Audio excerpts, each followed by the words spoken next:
Welcome to I dream. ఎట్టకేలకు MLC కవిత arrest అయ్యారు.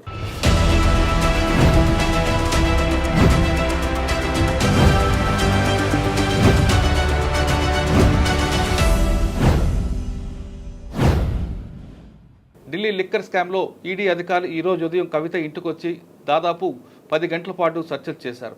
ఆ సోదాల్లో బయటపడతో పాటు గతంలో కవిత ఈడీ ఆఫీస్కి వెళ్ళి ఇచ్చిన సెల్ ఫోన్ ఆధారంగా ఆమెను అరెస్ట్ చేసినట్టు సమాచారం అవుతుంది.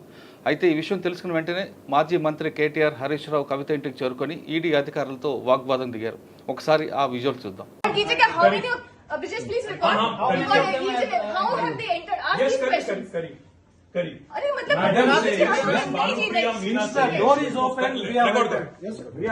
Madam Bhanupriya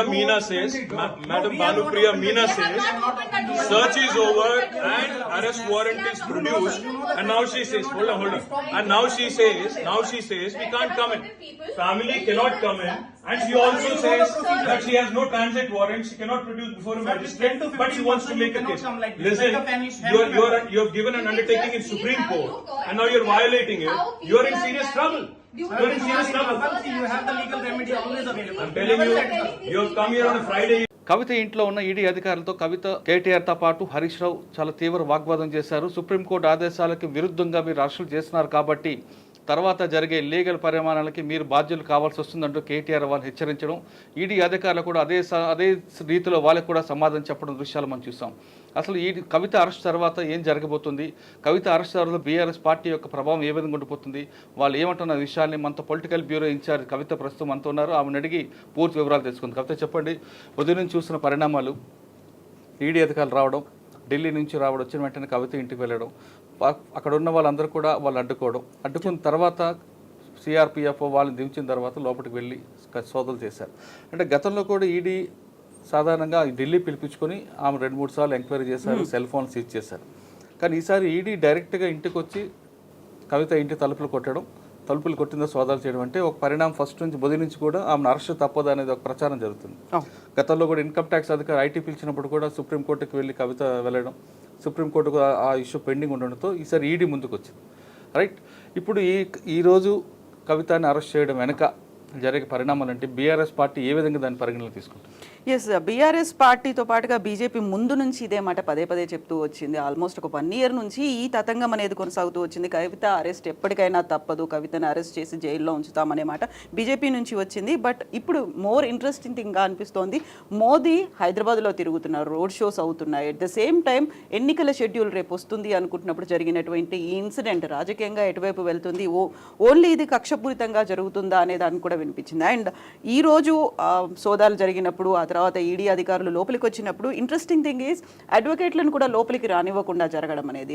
ముందు నుంచి ఈ కేసుని కవిత తరఫున వాదిస్తూ వచ్చినటువంటి భరత్ కుమార్ కూడా అదే మాట చెప్తూ వచ్చారు, మమ్మల్ని లోపలికి రానివ్వట్లేదు. అండ్ ఏమవుతుందో తెలియదు, సుప్రీంకోర్టులో కేసు ఉన్నప్పుడు ఇలాంటి ఇన్సిడెంట్ ఎందుకు చోటు చేసుకుంది, ఫర్దర్గా ఏం జరుగుతాయి అనేది.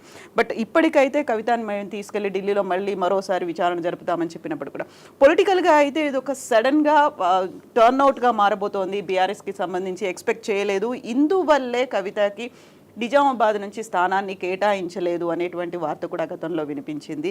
సో ఈ అరెస్టులు ఉంటాయి అనేటువంటిది, దీంతో పాటుగా డ్యామేజ్ అనేది చాలా ఎక్కువ జరగబోతోంది కాంగ్రెస్ పార్టీకి అనే మాట కూడా. ఓకే, లీగల్గా తీసుకుంటే అరెస్ట్ వారెంట్ అనేది పోలీస్ వర్క్ ఉంటుంది, కానీ ఈడీ అధికారులకి సెక్షన్ 50 ప్రకారం అరెస్టులు వారెంట్లు ఉండదు, డైరెక్ట్గా సోదా చేయించింది వాళ్ళకు ఉంటుంది. ఇప్పటికే చాలాసార్లు వాళ్ళు ఇండైరెక్ట్గా కవితకి హెచ్చరిస్తూనే ఉంటున్నారు. ఈ నేపథ్యంలో మీరు అన్నట్లుగా ఒకవేళ మోడీ వచ్చి ఉన్న టైంలో అరెస్ట్ చేస్తే బీఆర్ఎస్ పార్టీకి నష్టం అంటారా, లాభం అంటారా? సో ముందు నుంచి కూడా చెప్తున్నది అదే, కవిత అరెస్ట్ ఎట్టి పరిస్థితుల్లోనూ జరుగుతుంది. దీనికి లింక్ అరవింద్ కేజ్రీవాల్తో కూడా పెడుతున్నారు. కవిత అరెస్ట్ అయిన తర్వాత అరవింద్ కేజ్రీవాల్ అరెస్ట్ తప్పకుండా జరుగుతుంది అనేది మీకు గుర్తుండే ఉంటుంది. ఫిబ్రవరి 26న కవిత అక్కడికి వెళ్ళి సిబిఐ ముందు హాజరవ్వాల్సినటువంటి, విచారణ కోసం వెళ్లాల్సినటువంటి పరిస్థితి ఉండే. కరెక్ట్గా గత సంవత్సరం ఫిబ్రవరి 26న deputy CM, Delhi deputy CM Manish సిసోడియాని అరెస్ట్ చేశారు. అదే రోజు తనని రమ్మంటే తను వెళ్ళలేదు. ఆ తర్వాత తను ఫర్దర్గా కావాల్సినటువంటి అరేంజ్మెంట్స్, సుప్రీంకోర్టులో కేసు ఉంది కాబట్టి వీటన్నిటి గురించి తను మాట్లాడారు. ఇప్పుడు ఖచ్చితంగా అదొక ప్లస్ పాయింట్ అవబోతోంది అనేది ఉంది. ఇటు బీజేపీ కూడా అదే చెప్తోంది, కాకపోతే బీఆర్ఎస్ అదే చెప్తుంది. అయితే interesting thing is Congress party చెప్తోంది ఇద్దరు కలిసి ఆడుతున్నటువంటి నాటకం. ఈ అరెస్ట్ వల్ల 2 స్థానాలు ఎవరికైనా ఎక్కువగా వచ్చినప్పటికీ కూడా అది వాళ్ళు ఫర్దర్గా ముందుకు ఉపయోగపడుతుంది కదా అని బీఆర్ఎస్ అండ్ బీజేపీ ఇద్దరు కలిసి ఆడుతున్న నాటకంగా కాంగ్రెస్ చెప్తుంది. కాంగ్రెస్ పార్టీ చెప్తున్నట్లుగా ఇది బి టీం అని బీఆర్ఎస్ ముందు నుంచి, అవును రైట్. కానీ బి టీం అయితే ఈ అరెస్టులు అనేది పరం ఉండదు. కానీ ఇప్పుడు అరెస్టులు చేశారు కాబట్టి బీఆర్ఎస్ కి ఇది ప్లస్ అవుతుందా మైనస్ అవుతుందా? బీఆర్ఎస్ కి ఖచ్చితంగా ప్లస్ అయ్యే అవకాశం ఉంది అనేది అనలిస్టులు చెప్తున్నటువంటి మాట. ఒకవేళ ప్లస్ అయితే మీరు అంటే సానుభూతి పవనాలు రావచ్చు, సానుభూతి పవనాలు ఉంటాయి. బీజేపీ కావాలని ఈ సిచ్యువేషన్ క్రియేట్ చేసుకోదు కదా.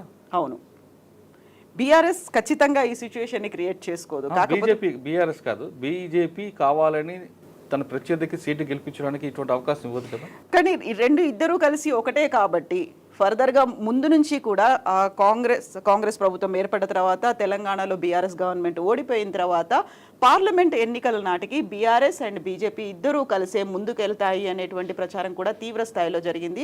ఎందుకంటే దీన్ని ముందు నుంచి యాంటిసిపేట్ చేస్తున్నారు కాబట్టి, ఇలాంటి సంఘటన అనేది జరగబోతోంది కాబట్టి ఇద్దరూ కలిసే బరిలోకి దిగుతారు అనుకున్నారు. బట్ బీజేపీ మాత్రం చాలా క్లియర్గా చెప్పింది మేమే ఒంటరిగా బరిలోకి దిగుతామని. బట్ బీఆర్ఎస్ అండ్ బీఎస్పీ ఇద్దరూ పోటీలో ఉన్న తర్వాత, కలిసి పొత్తు పెట్టుకున్న తర్వాత జరిగినటువంటి ఈ డెవలప్మెంట్ కాబట్టి ప్లస్ అవుతుంది అనే మాట అయితే వినిపిస్తుంది. బట్ ప్లస్ ఒకవేళ అయితే అంటే మొత్తం రాష్ట్రం మొత్తమే చూపిస్తుందా లేదా కేవలం నిజామాబాద్ వరకే చూపిస్తారు? నిజామాబాద్లో ఇప్పుడు ఎలాగో కవిత కంటెస్ట్ చేయట్లేదు, బాజిరెడ్డి గోవర్ధన్ రెడ్డి మాత్రమే ఉన్నారు. ఒకవేళ కవిత కనుక నిజామాబాద్ నుంచి కంటెస్ట్ చేసినట్టయితే మోర్ డ్యామేజ్ అనేది ఎక్కువగా ఉంటుంది. కేవలం అక్కడ బాజిరెడ్డి గోవర్ధన్ రెడ్డి బీసీ సామాజిక వర్గానికి చెందిన వాళ్ళు, కవిత కంటే కూడా ఎక్కువ ప్లస్ పాయింట్స్ బాజిరెడ్డి గోవర్ధన్ రెడ్డి దగ్గర ఉన్నాయి. మొన్నటి ఎన్నికల్లో బాజిరెడ్డి ఓడిపోయారు, ఇప్పుడు బీసీ సామాజిక వర్గం కాబట్టి దానికి ప్లస్ అవుతుంది అనేది. సో ఇప్పుడు ఎలాగో కవిత ఎమ్మెల్సీగా ఉన్నారు, మళ్ళీ ఒక ఫ్యామిలీ పాలిటిక్స్ అనేది మళ్ళీ పెరుగుతాయి. ఒక ఫ్యామిలీ మెంబర్ని, కవితని మళ్ళీ అక్కడ బరిలోకి దించడం వల్ల ఇప్పటికే 2 ఉన్నారు, 3 ఉన్నారు, 4 ఉన్నారు అనేటువంటిది వస్తోంది కాబట్టి కవితని కాస్త పక్కన పెట్టారు. దానికి ఒక రీజన్ ఇవన్నీ కూడా ముందు నుంచి ఎక్స్పెక్ట్ చేశారు. ఎంత సానుభూతి పవనాలు ఉన్నప్పటికీ ఒకవేళ తనే కనుక నిజామాబాద్ బరిలో ఉంటే తనకి అది ప్లస్ అయ్యేది. బట్ ఇప్పుడు తను నిజామాబాద్ బరిలో లేరు, ఇవన్నీ ఎక్స్పెక్ట్ చేశారు కాబట్టి ఈవెన్ అసెంబ్లీ ఎన్నికల్లో కూడా తనని పరిమితం చేసింది కేవలం కోరుట్ల నియోజకవర్గం, ఆ తర్వాత జగిత్యాల నియోజకవర్గానికి మాత్రమే తనకి ప్రచార బాధ్యతలు ఇచ్చారు. మొత్తంగా నిజామాబాద్కి సంబంధించి ప్రచార బాధ్యత లేదు. అండ్ కేసీఆర్ కంటెస్ట్ చేసినటువంటి కామారెడ్డికి కూడా కవితని వెళ్ళనివ్వలేదు. కేవలం ఆ 2 సెగ్మెంట్లలో అప్పుడే తను చెప్పారు చాలా క్లియర్గా, ధర్మపురి అరవింద్ ఎక్కడి నుంచి కంటెస్ట్ చేస్తారో నేను వెంటబడి మరీ నిన్ను ఓడిస్తానని చెప్పారు. సో ఆ పంతం అయితే అక్కడైతే నెరవేర్చుకున్నారు. కోరిట్లలో ధర్మపురి అరవింద్ని ఓడించడం వెనుక పంతం నెగ్గింది అనుకున్నారు.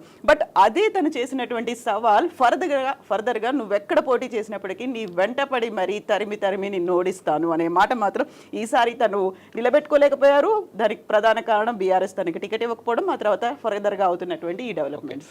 ఉదయం నుంచి చూస్తున్న పరిణామాలు చూస్తుంటే మీరు కాసేపు క్రితమే ప్రకాష్ గారితో కూడా మాట్లాడారు బీఆర్ఎస్ నాయకులు, ఆయన ఒపీనియన్ ఉంది.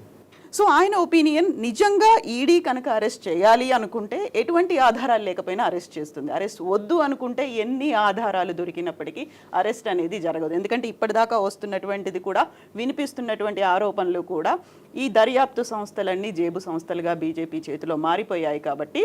బట్ ఎట్టి పరిస్థితుల్లోనూ అరెస్ట్ తప్పదు అనేది మాత్రం ప్రకాష్ గారు చెప్తూ వచ్చారు. ఆ తర్వాత రాజకీయ విశ్లేషకులు కూడా చెప్తున్నటువంటి మాట అదే, అరెస్ట్ ఖచ్చితంగా అవుతుంది అనే మాట. ఓకే, ఫైనల్గా తీసుకుంటే కవితను అరెస్ట్ చేశారని కన్ఫర్మ్ అవుతుంది. ఇప్పుడు ఇక్కడే చూపిస్తారా లేదు మీకున్న సమాచారం ప్రకారం ఢిల్లీ తీసుకెళ్తారా? సో ఇప్పటికైతే ఈడీ అఫీషియల్స్ వీళ్ళెవరు కూడా హైదరాబాద్లో తన్ని అరెస్ట్ చేసినట్టుగా చెప్పట్లేదు. ట్రాన్సిట్ ఆర్డర్ లేదు కాబట్టి మీరు ఎలా ముందుకు వస్తారు, మమ్మల్ని ఎందుకు రానివ్వట్లేదు అనేది ఇమ్మీడియట్గా అక్కడికి చేరుకున్నటువంటి హరీష్ రావుతో పాటుగా కేటీఆర్ కూడా ఈడీ అధికారులతో వాగ్వివాదం జరుగుతోంది. ఆ తర్వాత ఇక్కడి నుంచి తనని ఢిల్లీకి తీసుకెళ్తారు. ఢిల్లీకి ఫర్దర్గా ఇంకా విచారణ కొనసాగాల్సినటువంటి అవసరం ఉంది కాబట్టి ఢిల్లీకి తీసుకెళ్లిన తర్వాత మాత్రమే తనకి అరెస్టుకు సంబంధించినటువంటి సమాచారం వస్తుంది అని అనుకుంటాను. వాట్ డు యు థింక్, మీరు అదే అనుకుంటున్నారా? సాధారణంగా తీసుకుంటే ఈడీకి సిబిఐకి చాలా డిఫరెన్స్ కనిపిస్తుంటుంది. ఇప్పుడున్న మనకున్న సమాచారం ప్రకారం ఈడీకి చాలా పవర్ఫుల్ సెక్షన్స్ ఉంటాయి. సెక్షన్ 50 అనేది చాలా ఇంపార్టెంట్ ఉంటుంది.